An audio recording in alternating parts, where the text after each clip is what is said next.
Hai, ketemu lagi dengan saya Jefta Kartiko. Kali ini saya akan membahas tentang IPCOM AC Lite atau ACLR. Jadi AC Lite dan ACLR ini menu settingannya sama, ya. Yang membedakan ACLR dan AC Lite yaitu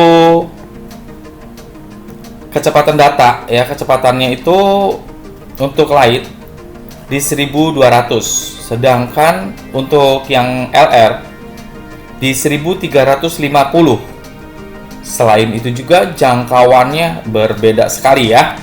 Untuk Lite kisaran 300 meter persegi dalam bentuk lingkaran, sedangkan LR kisaran di 500 meter persegi. Selain itu juga kapasitas yang terkoneksi itu pun berbeda, ya. Jadi untuk Lite itu lebih sedikit, kisaran kurang lebihnya 70 device, sedangkan untuk LR itu kisaran di 100 device, ya. Jadi itu yang membedakannya, ya. Itu. Untuk bentuk dan menu settingnya itu semuanya sama persis, ya. Nah, kebetulan saya menggunakan ACLR. Jadi sebelumnya saya sudah setting dulu terlebih dahulu, ya. Jadi si laptop saya ini terkoneksi langsung dengan si ACLR ini, ya. Terkoneksi langsung, ya. Jadi melalui PoE injector yang tersedia di boxnya. Jadi kita beli itu sudah include PoE injektornya, ya. Dan itu sudah dibahas di sebelumnya, udah dibahas waktu di unboxing IPCOM ACLR dan IPCOM AC Lite, ya. Itu sudah dibahas. Jadi dalamnya apa aja, cara koneksi ke PoE-nya bagaimana. Jadi sebelum terkoneksi ke internet secara network, ya, saya setting terlebih dahulu. Nah, untuk settingnya ini kita bikin statik dulu, si Ethernet-nya di sini, ya. Kita bikin statik. Kebetulan IP-nya si ACLR ini ada di ACLR dan si AC Lite itu sama IP-nya, yaitu di 192.168.0.254. Maka dari itu saya menggunakan IP IP saya yang gunakan itu di 192.168.0.20. Sebetulnya bebas, nggak harus 20, 6 juga boleh, 15 juga boleh, ya. Bebas, kebetulan saya isi 20. Berikutnya itu saya isi subnet mask-nya di 255, 255, 2550 dan lainnya tidak saya isi, ya. Setelah semuanya udah selesai, di sini saya akan membuka web browser. Nah, ini.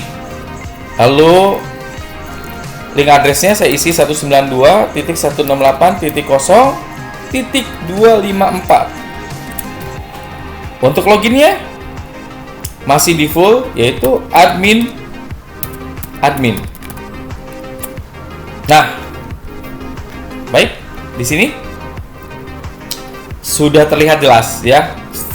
Saat ini masih di quick setup karena di status belum terkoneksi ke manapun. Jadi begitu masuk menu, kalau masih baru itu di quick setup, ya, di sini. Nah, di quick setup ini, ya, radio band itu bisa dipilih di 2,4 atau di 5 giga. Nah, si ACLR ini atau AC Lite, ya, sama saja settingannya. Itu hanya memiliki 2 mode saja, ya. Mode workingnya itu cuma 2 mode, yaitu sebagai AP dan client AP.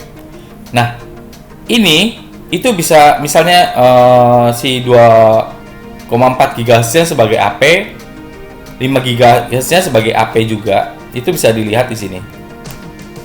Nah, semisal ingin jadiin client AP, ya kan, bisa dijadiin client AP dan si 5 GB-nya jadiin AP, itu bisa.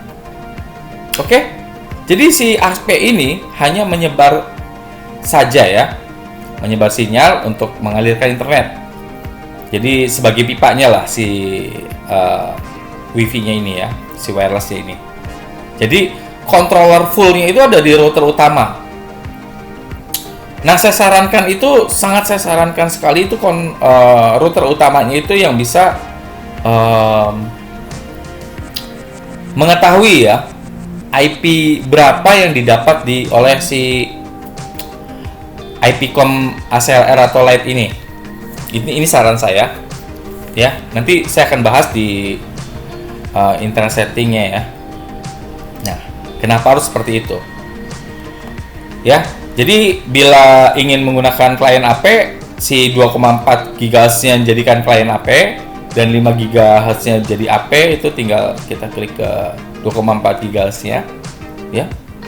Lalu kita ke klien AP. Sini. SSID-nya jangan diisi dulu, biarkan saja security mode-nya jangan diisi dulu. Kita scan dulu. Kita lihat di 2,4 GHz-nya itu apa saja yang ada. Nah, ini yang terkoneksi sudah tersedia di sini, yaitu Nova AX1800. Kebetulan perangkatnya ini ada di ruangan sebelah. F3 juga di ruangan sebelah, dan ini 2 ruangan dari saya ya. Untuk Profi 6 Pro ini ada 2 ruangan dari saya. Nah, misalkan ingin terkoneksi dengan Nova ini atau misalnya dengan F3, ini bisa. Tinggal pilih saja sesuai yang akan dituju, gitu kan, sesuai yang akan dituju gitu. Nah, bila sudah, tinggal masukkan saja passwordnya si Nova-nya ini di sini, lalu jangan lupa klik save ya. Namun bila yang diinginkan klien AP-nya itu di 5 GHz, berarti 2,4 ini sebagai AP saja ya, kita tinggal pindahkan ke 5 GHz-nya, lalu klien AP sama seperti tadi ya kan, lalu kita scan dulu. Nah, ini beda ya. Channelnya itu udah beda di sini tuh ya, channelnya udah beda. Jadi yang tadi itu 5 yang tadi itu sekarang juga ada 5 GHz yang di sini 5 GB ya, karena kebetulan dibedakan ya. Begitu. Kira-kira seperti itu untuk quick setupnya ya. Lalu kita pindah ke internet setting. Nah, di sini kita akan membicarakan internet setting, kenapa harus menggunakan routernya itu yang enak gitu loh, yang bisa kita lihat selain dari sisi IP-nya gitu kan. Jadi bila kita saat ini kan kita menggunakannya DHCP ya, DHCP. Jadi si IP panggilnya ya kan, untuk call masuk ke menu settingnya itu masih di 192.168.0.254 itu udah paten. Nah, kalau di sini masih DHCP, berarti kita nanti IP-nya itu untuk panggilnya ngikutin yang IP yang diberikan oleh si router utama gitu kan. Gitu. Sampai di sini misalnya masih belum paham, bisa bertanya di kolom komentar ya. Tapi sebelumnya untuk subscribe dulu. Jadi apabila ada perkembangan atau ada versi-versi berikutnya dan ada perangkat lain, bisa ditonton di video saya ini ya. Silahkan untuk bertanya di kolom komentar. Baik.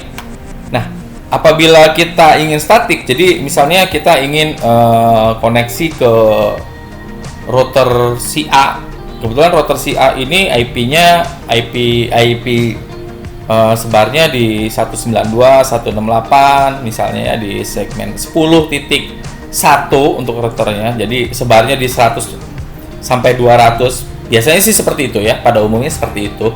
Dari 100 sampai 200. Jadi kita bisa isi misalnya di 101, atau kita ambil yang nggak disebarnya dia itu yang di atas 100. Jadi 10.2 sampai 10.99 itu biasanya dibikin statiknya. Nah, kita tinggal pilih aja salah satu IP yang di situ. Alangkah baiknya kita bisa cek dulu yang belum digunakan IP berapa.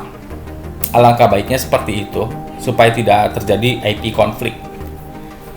Ya, jadi bisa begitu. Jadi kita tinggal statik aja, kita bisa ganti ini. Nah, nanti tinggal panggilnya sesuai dengan IP statik tersebut. Ya, jadi tidak di 0254 lagi, begitu. Oke, next untuk DHCP servernya, ya, saya lebih suka di disable, ya, begini, tetap disable, karena nanti IP yang maksud saya gini,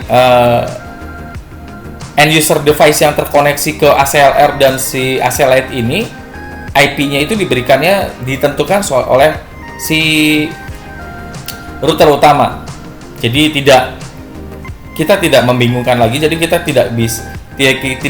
tidak sulit untuk melihat ya DHCP kliennya itu siapa aja dan IP-nya yang didapat oleh si klien itu siapa aja. Jadi saya lebih suka di disable ya. Next kita ke wireless. Nah, di tab wireless ini ada menu, ada sub tab, yaitu di SSID ya. SSID ini kalau kita lihat ada dua pilihan, yaitu di 2,4 sama 5 GHz ya. Nah, ini aktif semuanya karena ini emang sudah dual band ya. Namun uniknya ini di sini kita multi SSID. Jadi saat ini kita SSID-nya si 270 ini ya, belakangnya 270 ini ya, yang buntut 270 ini ya. Nah, ini bisa kita ganti di sini ya namanya. Lalu kita bisa lihat di sini jika diklik itu ada 1 2 3 4 5 6 7 8 ya. Jadi ini 8 bisa diaktifkan semua ini ya. Jadi saat ini hanya aktif 1. Jadi kalau klik yang 71 kita mesti statusnya di enable dulu ya. Jadi kalau kita klik yang paling bawah 77 klik, nah itu pasti statusnya masih disable. Kalau kita enable, ya kan, jadi aktif gitu. Nah, setelah aktif jangan lupa untuk di save. Jadi bisa aktifkan dulu semuanya jika ingin menggunakan multi SSID ya. Next, yaitu di broadcast SSID itu ini biasanya untuk hidden ya. Biasanya pada umumnya bicaranya tentang hide ya, jadi disembunyikan untuk SSID-nya. Jadi kalau bila ingin disembunyikan SSID-nya bisa di disable saja ya. Ini di enable berarti tampak terlihat, dan disable supaya tidak terlihat, disembunyikan ya. Nah, si SSID-nya ini sebagai apa ini ya? Jika ini sebagai guest network, jadi bisa di enablein aja ke guest network, maka ini isolate client sama isolate SSID-nya bakal secara otomatis keblok ya. Gitu. Oke, next kita lihat di sini ada kliennya bisa kita tentukan. Yang terkoneksi itu berapa device ya. Nah, di sini default-nya di 48. Tapi ranknya di sini 1 sampai 128 ya, ini ranknya ya. Ya. Kenapa di 48? Karena di 5 GHz-nya saya bikin juga di 48 juga. Gitu. Berikutnya security mode, sama seperti router-router lainnya ada security mode-nya, jadi bisa menggunakan SSID ya ketika terkoneksi ke sini. Begitu. Baik, next kita ke 5 GHz ya. Sebetulnya sama persis seperti yang di 2,4 GHz ya. Sama. Ya, tidak jauh beda, sama persis. Jadi kita langsungkan saja ke RF setting. Nah, di RF setting ini banyak yang konsultasi ke saya, kenapa tidak bisa dipindahkan ini ya. Country region, network mode, channel sampai channel bandwidth. Baik, karena di sini lock channelnya masih kecentang. Jadi bila centangnya dihilangkan, baru kita bisa pindahkan. Ya, begitu. Begitupun untuk yang powernya ini. Jadi lock powernya dibuka, baru bisa dipindahkan. Gitu. Ya, jangan lupa di save juga setelah semua settingan selesai. Lalu kita pindah ke yang 5 GHz-nya, sama aja. Tuh. Ini kalau di lock channel sama. Lock powernya sama. Oke. Baik. Kita langsung pindah ke tools-nya. Di menu tools ini ada sama seperti router-router lainnya ya. Jadi ada date and time ya kan. Jadi di sini bisa atur waktu sesuai dengan saat ini ya. Lalu ada maintenance, yaitu reboot, reset, upgrade firmware, dan backup restore settingan, sama LED ya. Jadi LED kontrolnya ini mau dimatikan tinggal turn off LED ya, atau dibikin turn on ya. Lalu di account sama, ini account untuk login admin nama guys. Kalau guys itu cuman hanya lihat saja ya, tidak bisa merubah, sedangkan admin itu bisa merubah semuanya. Oke, itu saja settingannya, sangat simpel. Nanti next kita akan ngebahas bagaimana untuk kontrol si ACLR dan ACLite ini dalam bentuk cloud ya. Jadi setting dulu. Ini bila settingan sudah selesai, nanti kita akan ngebahas untuk nextnya, yaitu dalam bentuk cloudnya. Jadi saat ini kan tidak berbentuk cloud ya, ini masih offline ya, gitu. Nanti dalam bentuk cloudnya kita bahas di next. Sebelumnya jangan lupa untuk subscribe. Jika ada pertanyaan silahkan hubungi hotline WA dulu ya, chat dulu, jangan langsung telepon, saran saya. Atau bisa di kolom komentar. Itu saja dari saya. Sekian dari saya, Jeff Kartiko. Terima kasih.